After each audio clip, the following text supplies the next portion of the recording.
Hello, readers.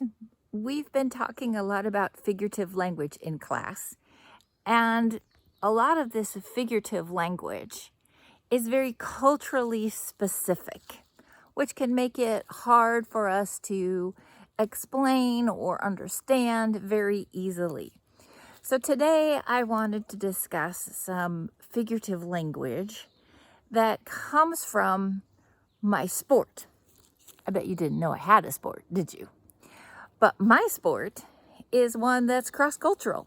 It cuts across time, cuts across cultures, and let's use some of the imagery and the figures of speech that we use in this sport to examine figurative language a little more closely and maybe bring some of those images that we use in our language into a better understanding. Okay, so I'm outside today.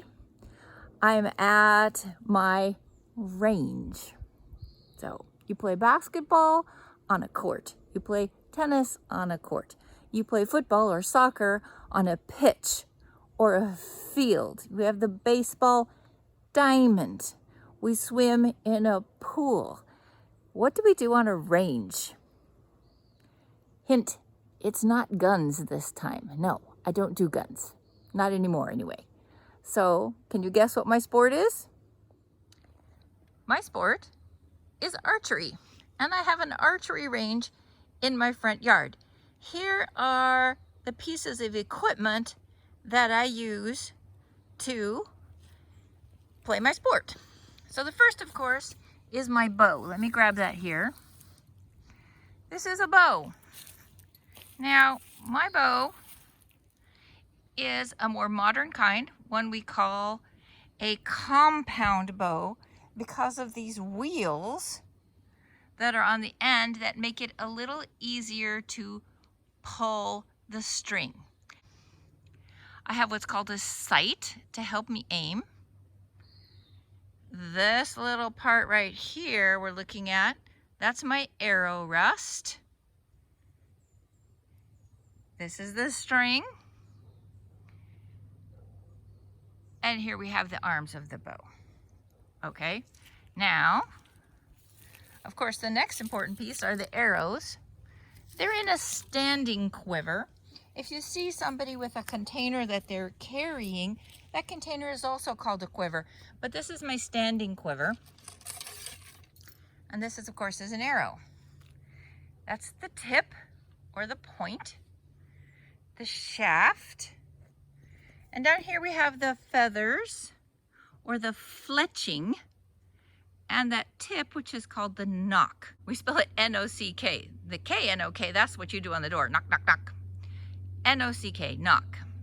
This is called the fletching. And if you'll notice, one of the feathers, as we call it, because they used to be made with feathers and not plastic, is a different color than the others. That coloring helps me know which way to knock my arrow on the string so the arrow will fly correctly. A little interesting language note. A lot of English last names end with the er sound, like ER. The ER means someone who does something, teacher, right? So a writer is someone who writes. Builder is someone who builds. Well, teacher Rachel's last name is Fletcher. Can you guess what someone up that family tree used to do?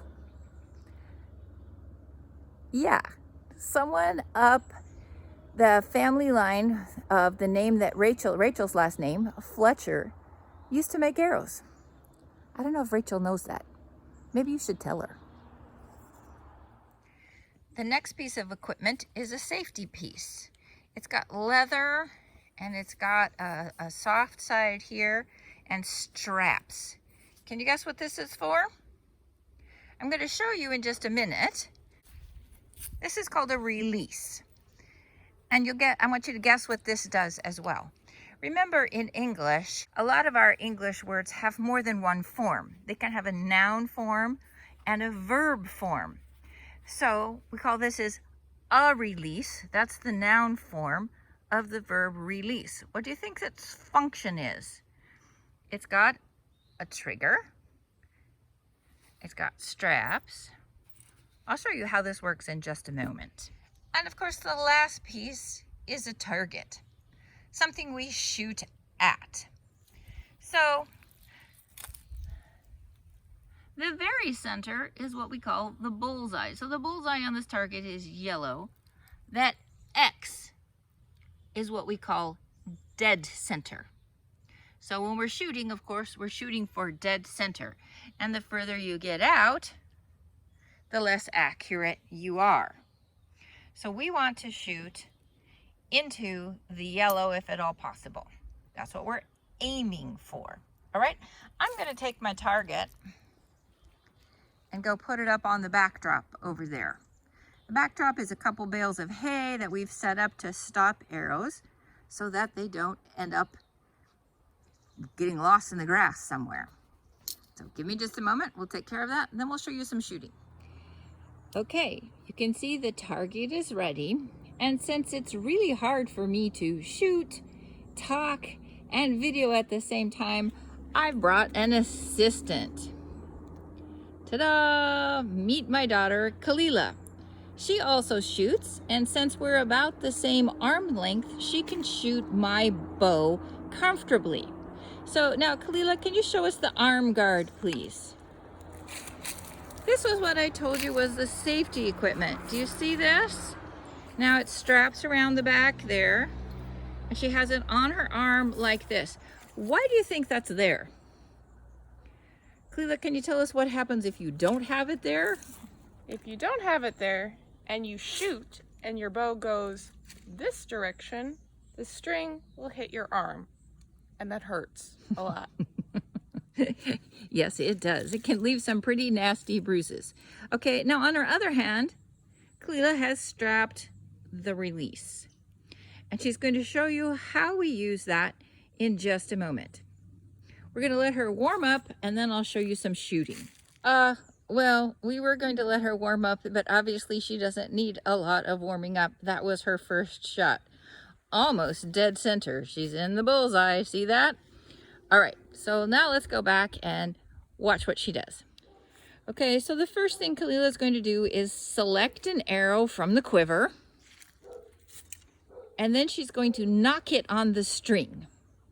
Remember, she kind of clips it on there and then straightens up the bow. All right, now look what she's done here. See what that release is doing? Grabs onto that piece of the string, and she draws the string back, and then when she's ready, she releases the arrow. Ooh, not bad. Puts an arrow on the string, knocks the arrow. Now look at, well, remember what I said about the fletching? The arrow, the fletching here is what we call the feathers. Remember how one side was a different color than the other? Look at this. She's got the two colors that are the same pointing toward the bow. The odd color points out. That's so that the fletching, when it shoots down the bow, doesn't hit the bow. Okay? All right, Kalila, do you use the sight when you shoot? I do. Okay, can you tell us how that works? So when I draw back the bow, I look through the little rubber sight on the string, and I line the yellow colored dot on the sight with where I want to shoot. Well, that method seems to work pretty well. She's shooting pretty close. Let's look a little closer at the bow, what she's talking about. Here's the sight on the string, and when she pulls this back, it creates a little hole. And then the sight on the bow has two different pegs for different distances. So for the distance we're shooting at now, she chooses the one with the yellow mark. It's adjustable, so you can fix your bow how you need it, but that's how she's using the sight on the bow. She's sighting, again, a noun and a verb. The sight, sighting. All right, want to do it again, Kalila?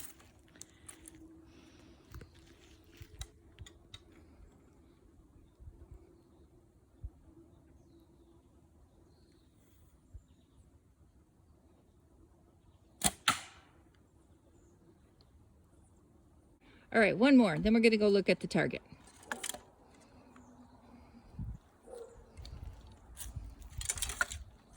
So she chooses her arrow on the string. She gets ready, she aims, and she lets it fly. Okay, let's go look at the target. Not bad. She's got most of them in the bullseye and pretty close to dead center. Well, okay, there we have an example of archery, an ancient sport across cultures. I'm sure in your country that they have an ancient history of archery as well. So let's think about some of the figurative language that we use around archery. Okay, we've been talking about metaphor and simile, for example. You should know what those are by now, so I'm not going to tell you again. But I want to give you some examples of figurative language, and you tell me if it's metaphor, simile, personification. What kind of figurative language are we using? All right, so let me give you an example. Having good communication skills is an arrow in your quiver at a job interview. What kind of figurative language do you think that is?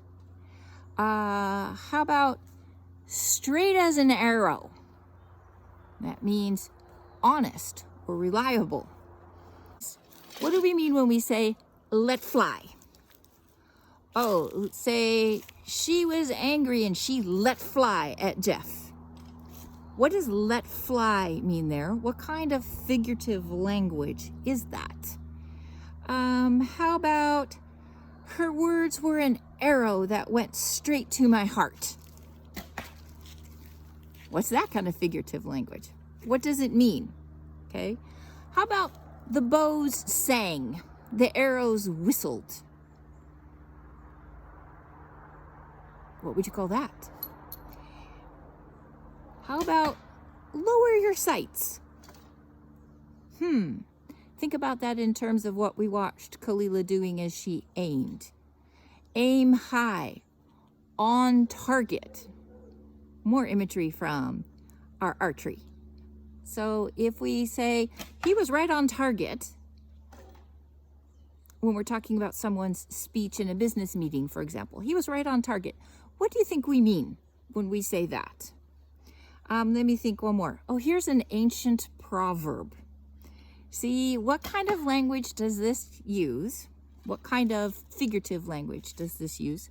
What does it mean? An ancient proverb says, let me look here, like arrows in the hand of a warrior are the children of one's youth. I'm really interested to hear what your answers are, what you think about this imagery. You can watch the video again if you need to go back and look for the examples. I'll post some of them on our classroom site. But again, have fun with this. Think about how the visuals of shooting archery can help us understand the figurative language.